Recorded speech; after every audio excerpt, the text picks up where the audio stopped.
नमस्कार दोस्तों, आप सभी का हमारे YouTube चैनल राउंड ट्रिक 2.0 में स्वागत है। आज मैं आपके लिए एसएससी सीजीएल के लिए इंपॉर्टेंट क्वेश्चन लेकर के आया हूं, तो पूरा वीडियो देखिए। चलिए स्टार्ट करते हैं। पहला क्वेश्चन है, एक निश्चित धनराशि के समान साधारण ब्याज की दर से 3 वर्ष और 5 वर्ष बाद मूल्य 8,255 रुपये और 9,425 रुपये है। ब्याज की दर ज्ञात करो। रेट पता करना है।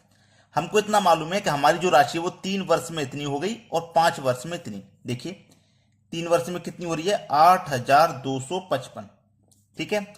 और 5 वर्ष में कितनी हो रही है, 9,425। तो देखिए 3 वर्ष में मेरी राशि इतनी हो गई, इसका मतलब इसमें 3 वर्ष का ब्याज हमारा शामिल है ना। 3 वर्ष का ब्याज शामिल है और इसमें 5 वर्ष का ब्याज शामिल है। अब मैं ये देख सकता हूं कि मेरी राशि 3 वर्ष से 5 वर्ष होने में 2 वर्ष बढ़ गई और 2 वर्ष में राशि कितनी बढ़ गई वो मुझे यहां प्राप्त कर लेनी है। 8,255 से 9,425 हो गई, तो कितनी राशि बढ़ गई मेरी, 1,170 रुपये बढ़ गए 2 साल में। यानी कि 2 साल में मेरा ब्याज 1,170 रुपये बढ़ रहा है। तो 1 साल में कितना बढ़ेगा, 1 साल में बढ़ेगा 585। यानी कि 2 से इसमें डिवाइड कर दो, 585 1 साल में बढ़ेगा। और इसमें मेरा 3 साल का ब्याज है। 1 साल का ब्याज मेरा 585 है, तो 3 साल का कितना हो जाएगा, 3 से गुना कर दो, 3 साल का पता लग जाएगा। तो 3 से 585 में हम गुना करेंगे, ये हो जाएगा 1,755। यानी कि 3 साल का जो हमारा ब्याज है वो 1,755 रुपए है। तो 3 साल में मेरी राशि कितनी हो गई थी, इतनी।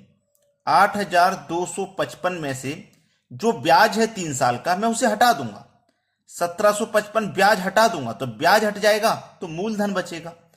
0 0, 12 में 7 जाएगा 5, 7 में से 1 जाएगा 6, 6500 रुपये मूलधन है। प्रिंसिपल है मूलधन, ठीक है। ये मेरे पास मूलधन निकल के आ गया। अब साधारण ब्याज का जो फॉर्मूला होता है, सिंपल इंटरेस्ट बराबर पी आर टी बट्टे 100, सभी को पता है ये फॉर्मूला। सिंपल इंटरेस्ट यानी कि साधारण ब्याज आपका कितना है, 1 साल का 585। तो 585 आपका ब्याज है, उसे लिख दो, वो सॉरी बराबर का साइन आएगा। प्रिंसिपल कितना है, 6500, तो 6500 लिख दो। रेट निकालना है, टाइम 1 वर्ष का।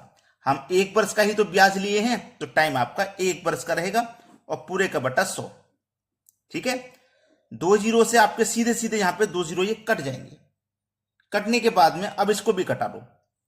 दोनों को कोई सेम संख्या काट सकती है क्या, देख लीजिए पहले।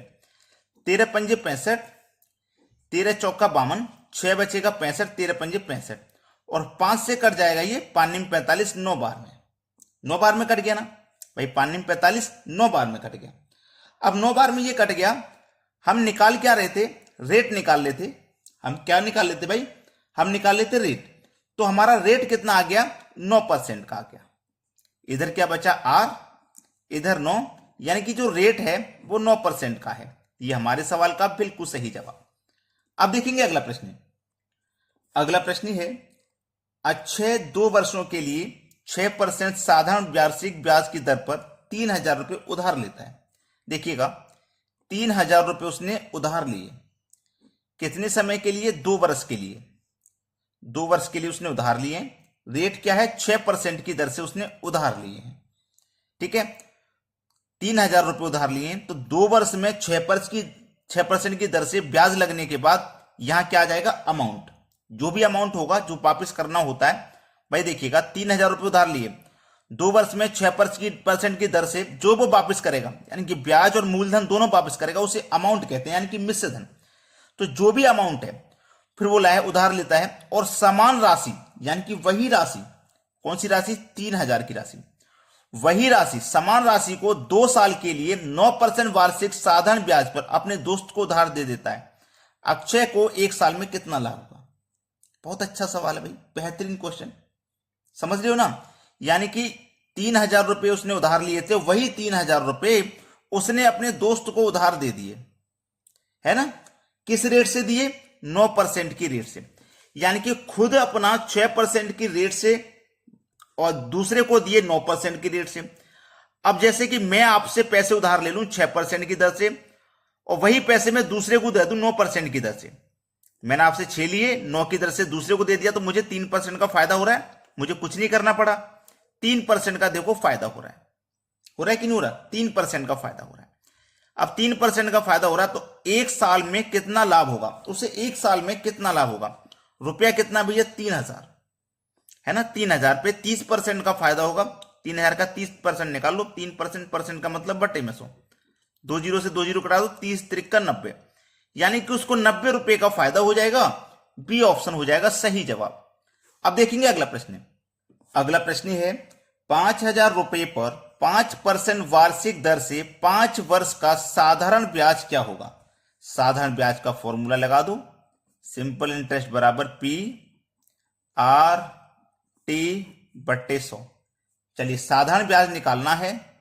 प्रिंसिपल 5000 रुपया है, रेट 5% का है, टाइम 5 वर्ष का है, बटे में 100। 2 जीरो से कटा दीजिए 2 जीरो, 5 गुने 5 25, 25 गुने 5 125, और एक ये जीरो, ये आ जाएगा 1250। तो साधारण ब्याज क्या हो गया आपका 1250। ये हो जाएगा आपके सवाल का बिल्कुल सही आंसर। देखिए किस ऑप्शन में है 1250, 1250 दिया गया है बी ऑप्शन में, ये बिल्कुल सही जवाब। अब देखेंगे अगला क्वेश्चन। अगला प्रश्न है किसी धन पर 2 वर्ष का चक्रवृद्धि ब्याज 249.60 रुपया तथा साधारण ब्याज 240 रुपया है। धन तथा दर प्रतिशत ज्ञात करें, यानी कि धन भी पता करना है और दर प्रतिशत भी पता करना है। ऑप्शन में धन तो लिख लिया लेकिन दर प्रतिशत नहीं लिखा हुआ है, कोई बात नहीं, हम दर भी निकाल के बताएंगे। सबसे पहले तो हम दर निकालते हैं।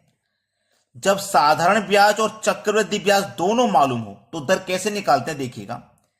सी आई माइनस एस आई, यानी कि कंपाउंड इंटरेस्ट में से सिंपल इंटरेस्ट को माइनस करेंगे, बटे में 1/2 इंटू एस आई, यानी कि साधारण ब्याज गुने 100। ये दर निकालना है इससे, ठीक है। इससे हमें क्या करना है दर निकालना। चलिए दर निकालते हैं। कंपाउंड इंटरेस्ट कितना है 249.60, यही तो है 249.60, माइनस साधारण ब्याज कितना है 240, बटे में 1/2 इंटू साधारण ब्याज जो कि 240 है, और गुने 100, यही तो है। चलिए अब इसे हम जब सॉल्व करेंगे 249 में से 240 घटेंगे तो 9.60 बचेगा, बटे में। अब यहां से देखिएगा 1/2 इंटू 240 है और ये गुने में 100 है, पूरा लिख लिया मैंने। अब मैं यहां से दशमलव को हटाऊंगा, दशमलव के बाद 2 संख्या है तो यहां पे 2 जीरो नहीं आ जाएंगे, आगे 2 जीरो, कोई दिक्कत नहीं यहां पे, ठीक है। अब 2 से ये 240 को मैं कटाऊंगा तो ये 120 बार में कट जाएगा, 120 बार में कट गया ना। ये दशमलव हटने के बाद अब 960 हो गया है, हो गया कि नहीं हो गया। इस 100 से ये 100 कटा देंगे, 0 से 0 कटा देंगे, 96 बचा, 12 अट्ठे 96, 8 बार में कट गया, यानी कि जो दर निकल के आई है ना वो 8% की है, दर 8% की है।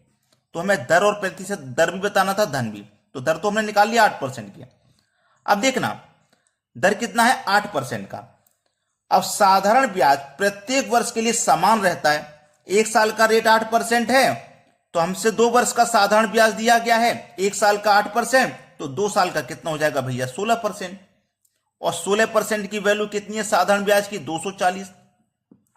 जब 16% का मान 240, हमें धन बताना यानी कि 100% का मान, 100% का बता दो, 240 में 16 से डिवाइड कर दो, 100% का मान निकालने के लिए 100 से मल्टीप्लाई, 8 दूनी का 16, 8 त्रिक का 24 और 1 0, 2 से कटा दो 15 बार में, 15 का 100 से मल्टीप्लाई कर दो तो 1500, यानी कि 100% का मान कितना आ गया 1500। तो धन भी मालूम हो गया 1500 है और रेट भी मालूम हो गया 8% का, तो धन और दर दोनों निकाल ली हमने। सभी को समझ में आ गया। अब देखते हैं अगला प्रश्न।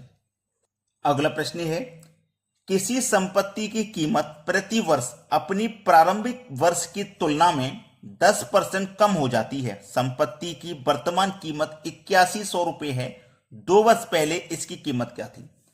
वर्तमान कीमत क्या है 8100 रुपए, ठीक है। अब देखिए 8100 रुपए है वर्तमान में, हमें 2 वर्ष पहले की बताना है ना, 2 वर्ष पहले की, तो 10% की कमी हो रही है तो ऊपर 100 लिखना है, बटे में 90, 10 की कमी बटे में आएगी। पहले की जब बताते हैं, अगर हमें बाद की बताना होता ना, वृद्धि हो रही है बाद में क्या हो जाएगी, तो बाद में क्या हो जाएगी तो 100 में जोड़ के लिखना है और पहले के लिए 100 में घटा के लिखना है, ठीक है। बाद के लिए 100 में जोड़ना है और पहले के लिए 100 में घटाना है। क्लियर है इतनी बात। इसी को 2 बार लिखेंगे जब 2 वर्ष की बात है, तो 2 बार लिखना है।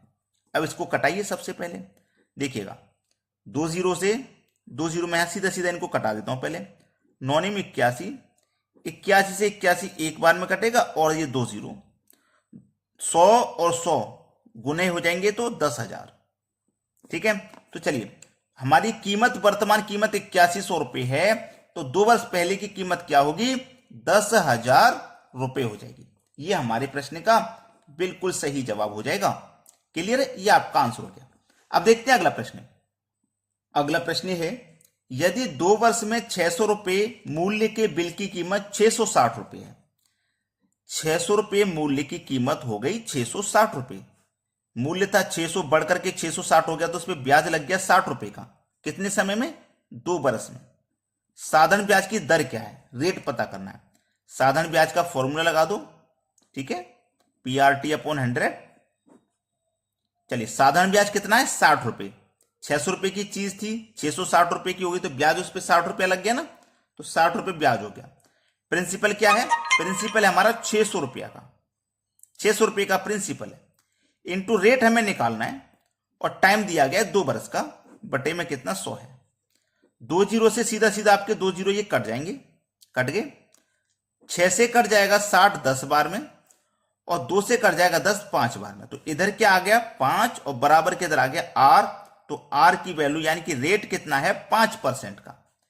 बी ऑप्शन आपके सवाल का बिल्कुल सही जवाब हो जाएगा। अब देखेंगे अगला सवाल। अगला प्रश्न है, एक धनराशि चक्रवृद्धि ब्याज की दर से 6 वर्ष में अपने से दोगुनी हो जाती है, तब उसी ब्याज की दर से वह धनराशि कितने समय में 8 गुनी हो जाएगी? ऐसा प्रश्न कभी रहे तो एक तरफ आपको क्या लिखना है? समय लिख लेना है, एक तरफ लिख लेना है गुना। ठीक है, समय का करते हैं पहाड़ा, ठीक है, और गुना की करते हैं घात। तो चलिए, समय कितना है? 6 वर्ष। 6 वर्ष में कितनी गुना हो रही है भाई? वो 6 वर्ष में हो रही है 2 गुनी, यानी कि 6 वर्ष में 2 गुनी हो रही है। तो समय का करते हैं पहाड़ा, गुना की करते हैं घात। तो सबसे पहले गुना की घात में 1 करूंगा, तो 2 की घात 1 का मान 2 ही रहेगा। अब देखिए, पहाड़े को आगे बढ़ाइए, 6 का पहाड़ा आगे बढ़ाऊंगा तो 12, घात को आगे बढ़ाऊंगा 2 की घात 2 का मान 4, फिर पहाड़े को आगे बढ़ाइए, 6 का पहाड़ा 18, घात को आगे बढ़ाइए 2 की घात 3 का मान 8। तो हमसे क्या बोला था? 8 गुना हो जाएगी कितने समय में? 8 गुना हो गई ना। समय कितना लग रहा है? 18 वर्ष का। 18 वर्ष का समय लग रहा है 8 गुना होने में। तो हमारे प्रश्न का सही जवाब 18 वर्ष, जो कि बी ऑप्शन में दिया गया। बहुत से बच्चे हैं ऐसे जो बिना लाइक किए चले जाते हैं। एक लाइक का बटन दबा दीजिए बस, मैं आपके लिए ऐसे ही प्रश्न लेके आता रहता हूं। ठीक है दोस्तों, धन्यवाद।